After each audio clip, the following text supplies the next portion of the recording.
It's a real honor for me to be able to introduce Jean-Loup Drubigny. Jean-Loup is well known within the URBACT community, not least because, in a sense, he was the father of URBACT. He led URBACT from its inception in 2003, 10 years ago this year, until 2 years ago, so the first 8 long years. Before that, he'd been already a high official in the French administration, notably in Provence, Alpes, Côte d'Azur, in the prefecture, and he's also an officer of the Légion d'honneur. Jean-Loup Drubigny, we welcome you.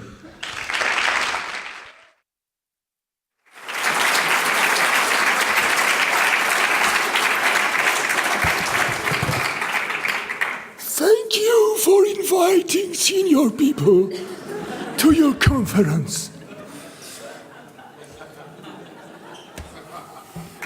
I propose I'm now free to tell you about the subject I'm interested in. So I propose today, does it work? Yes. I propose today to tell you, to share with you some reflections about local governance, and I call them black holes.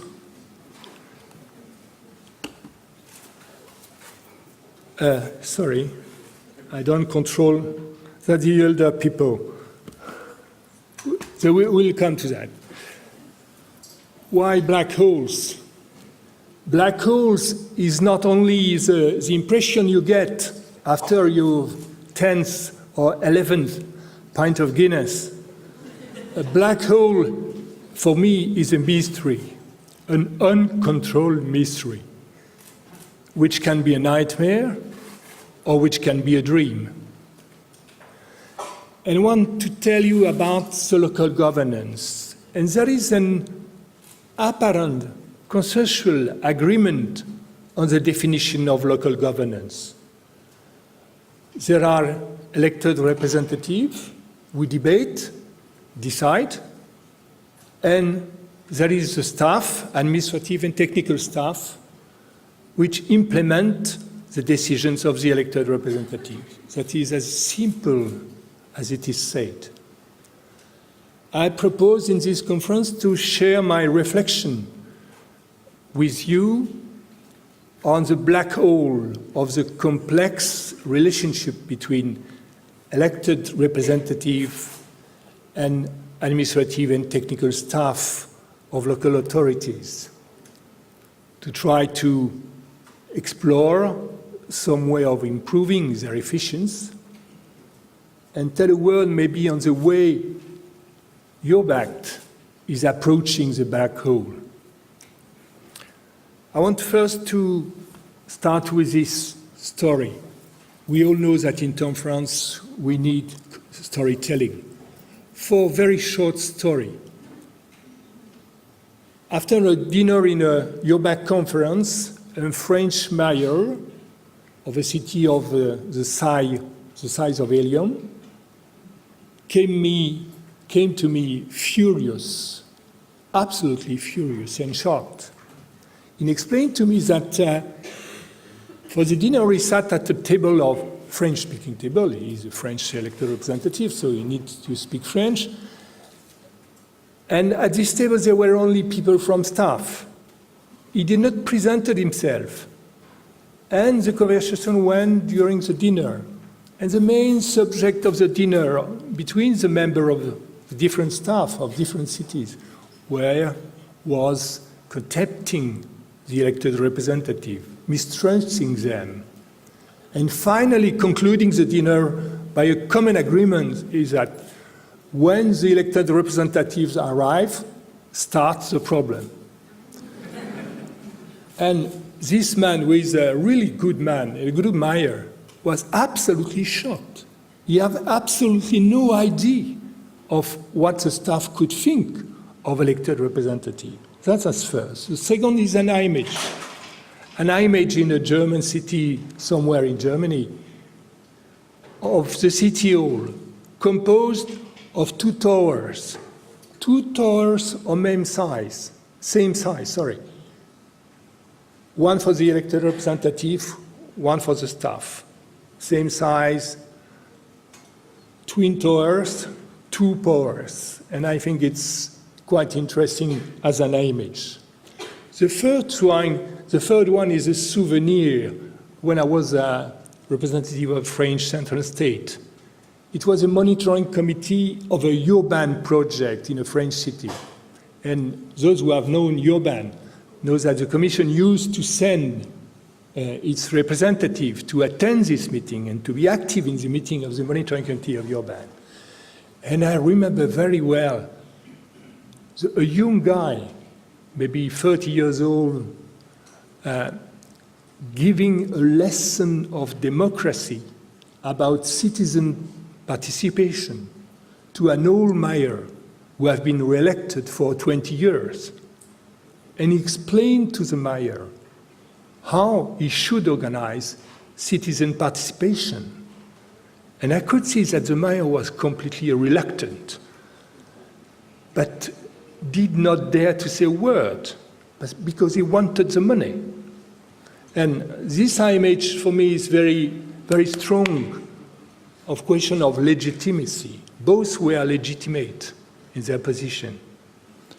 The last one is a letter from a head of a local authority to his colleague of the same political party, explaining how things are going on in the local authority. Okay, there is only one obstacle, and he calls them that's a plutocrat. It means the technocrats, these highly educated people, very polite, who explain you days after days that you cannot make your project because it's inappropriate, unfinanceable, unbankable, and they always refuse any change of project. So there are 4 views of the relationship between elected representative and administrative and technical staff. Of course, I know that in this conference, the relationship in your cities are completely fluid and effective between, it never happens. Maybe you have some very bad case in the mind. Let's come to this slide versus elected representative versus staff. Elected representatives, they are elected. Staff is not. Staff is stable. And then, I need this one. Yeah. Sorry, I have a problem to read because it's too small. Ground versus sitting bureaucracy. Elected representatives like to be on the ground, to meet people, to visit places, to cut ribbons. And they have very short spare time to attend meetings with their staff. Or they start the meeting and just leave, or they close the meeting without having time to listen to the people. And that's a big reproach from the staff. And on the contrary, the elected representatives say the staff, they're sitting in their office. They know nothing about the people. We know them because we meet them each day. And then the next is legitimacy versus expertise. As soon as the elected representative is elected, he does represent the whole population of the place. And quite often he thinks also that because he has been elected, he knows already everything. He has nothing to learn. Versus people from the staff expert, trained as expert, with a long experience of expert in housing, in transport, in health, in education, and so on, having the impression that their expertise is despised. And then, courage. Who can say in this assembly that you never said, we know the solution, but the only problem is that our elected representatives have not the courage to apply it and to decide it. And that's very common. And versus the elected representatives say, listen, we know the people.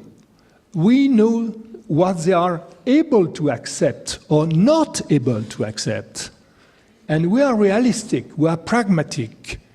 And you, the expert, you are too much dogmatic. And the next one? Long-term versus short-term. The experts have very often a vision, long-term vision. And what they do reproach to the elected representatives, they have a short-term vision because their time is not the same time. Their time is the time of the re-election. So they need quick results. So small project, quick results. And that's a great opposition. And next? Strategy versus routine.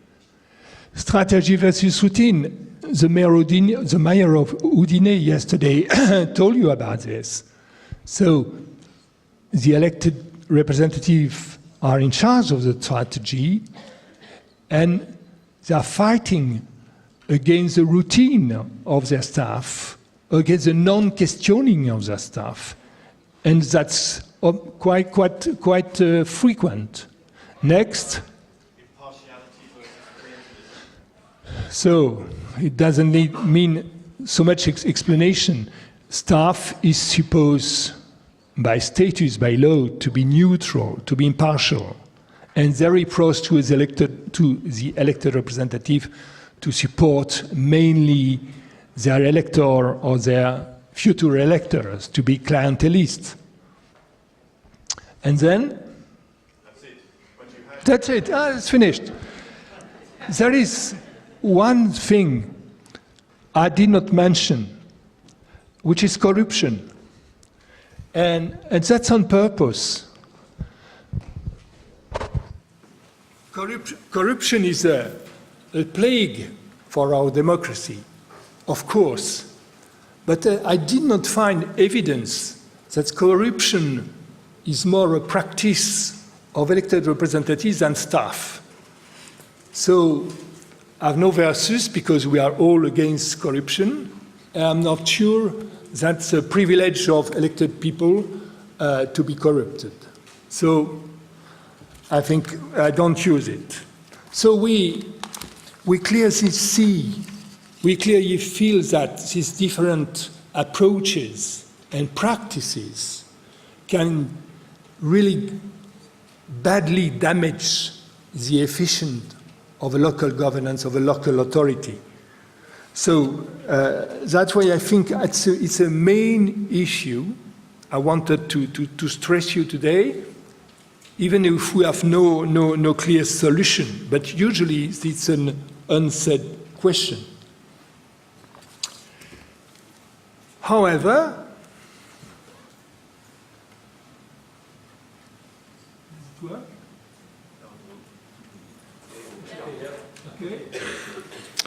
however, there are legal framework and even status to assure the function of each of the two groups. We know for elected representatives that they are elected with a limited mandate, that they are in charge to design the strategy and decide and coordinate the implementation of their decisions. That's very clear for the local authority. We know that to be a elected representative is not a job, it's a function. It is paid, but it's not a real salary. And normally you cannot live from it. And what you earn is controlled or can be controlled. And finally, elected representatives are responsible towards the population, the electors. To be a member of the staff is supposed to be a permanent job. I say supposed to be a permanent job because of the crisis you have seen that it's not always a permanent job, not definitively a permanent job. It's a permanent job with free appointment, with a fixed remuneration, with neutrality, and people of the staff are not responsible, politically responsible. And that's quite important in the differences. And there is a gray zone. The gray zone is the common platform on which elected representatives and staff meet to prepare the decision, to report, to coordinate the decision and the policy. This gray zone can be a very fertile area or a dangerous mangrove. There are many people in the gray zone, which are tools, cabinets, political advisors, spin doctors, external service provider, and unusual suspects. So these people are working, supposed to link the elected representative with the staff, or from time to time, building blind screen between elected representative and the staff. And listening to the lab of Eddie yesterday, I was thinking that it could be quite interesting to try to build your problem tree on your relationship between staff and elected representative in your city, in your local authority. And there is a good test to calibrate, because it's important to calibrate it, to calibrate your problem tree. It's a political change after an election. What does happen for the staff? Nothing. In some countries, I must say more Nordic countries, in some countries, nothing is changed. The staff stays after the political change, even the chief executive. In many other countries, the chief executive may be changed, and maybe the deputy chief executive, and maybe the heads of departments, and maybe the deputy heads of departments for renewal, and down and down and down until the floor sweeper. The question is to calibrate your problem is, what is the scale of the spoil system in your city? And it will give you an idea of the quality of the protection of the status of the staff. And with this idea of the protection of the status of the staff, an idea of the aptitude to be neutral for the staff.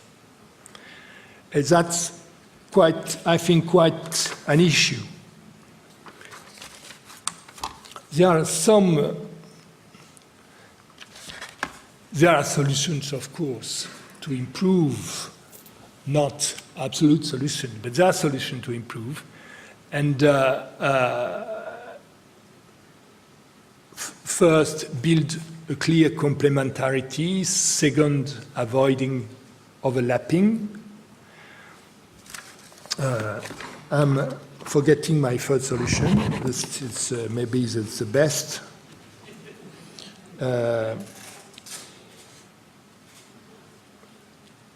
Yes. And to become complementary, it's rather clear to have a clear definition of function and task. To avoid overlapping is clear also. But you have to find the right balance because you have to work together. And from time to time, it's quite important that the elected representative and the staff reread in detail their status, because there are texts, there are legal texts existing, and on what they have to do, what they cannot do. In some cities, they have built rules, internal rules of a procedure, of a code of bonne conduite between elected representative and staff. That's an issue, that's not a solution, that's an issue, but I think we should think of all that, because the good complementarity, the co-production between the elected representative and the staff is absolutely necessary in a complex context to deal with actors of the city, with citizens, with lobbyists, to react to incentive of larger scale public authorities like region or central state or Europe. That's a difficult way, but I wanted to stress all this question with you. And now I want to finish. Is that your back? Yes. It is your back. How can URBACT deal with this approach to the black hole? Because it's a political subject and a sensitive subject. First, URBACT is based on the vision and regulation at European level.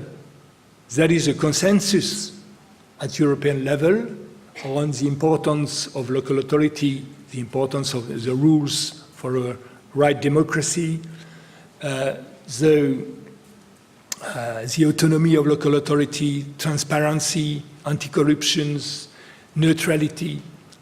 There is a basis on which URBACT, all right, make its proposal. Second point, it's clear that URBACT cannot pretend to bring solutions, and especially standard solution working in Sweden and in Greece, in Bulgaria and in in France.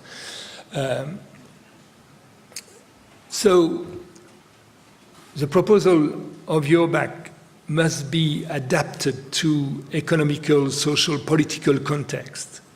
They must be adapted also to the crisis of the image of elected representative in Europe. They must be also adapted to the impact of the financial crisis on the autonomy of local authorities. And URBACT tried to do that together. And what has to do URBACT and what tries to do URBACT is to make proposal of tools who helps you, who assist you, elected people and staff, to find new ways of working and propose solutions based on experience, on exchanges on experience, were really experimented. So URBACT has been pushing further the question of citizen participation. In URBACT 1, we dealt with residents' participation in deprived neighborhoods. We extended, not only URBACT, we extended to citizens and to stakeholders the question of participation. And we also decided to push the extension of citizen stakeholder participation outside limited area like deprived neighborhoods, but also at the level of city, even at the level of agglomeration, and to try to to find new ways for citizen participation. In the same mind, URBACT was clearly aware of the necessity of bringing means for this participation of stakeholder citizens and to bring the financial means, the autonomy for the local support group. That was a strong position, which is now well accepted, and I think which works well with training and so on and so on. And final example, URBACT decided to propose specific training for elected people. It's a pilot project, it's specific, but it works. And it was decided that there was a debate to know if we invite to this training elected people with somebody of their staff or alone. And many people told us they will never come without somebody working for them. Don't be very cautious. And finally, we can see you have started that the first group of elected people working together among only elected people are completely enthusiastic and ready to work and working. So, the last one is towards a new frontier. Why not? Why not? We know that there is, as I tried to show you, there is a black hole, these important domains that we can modify the black hole, enlarge it, reduce it, transfer it, push it in a corner, but it will never disappear. It's inside the system of relation between elected people and the staff. You have to find the right balance. And that's the main issue I wanted to stress for you. URBACT is providing for the pioneer that you are, is providing tools like a drugstore at the limit of the frontier when they were, you remember, you were all there. We were there at midnight waiting to be authorized to cross the frontier, to go west. You are in this position now with a complex situation.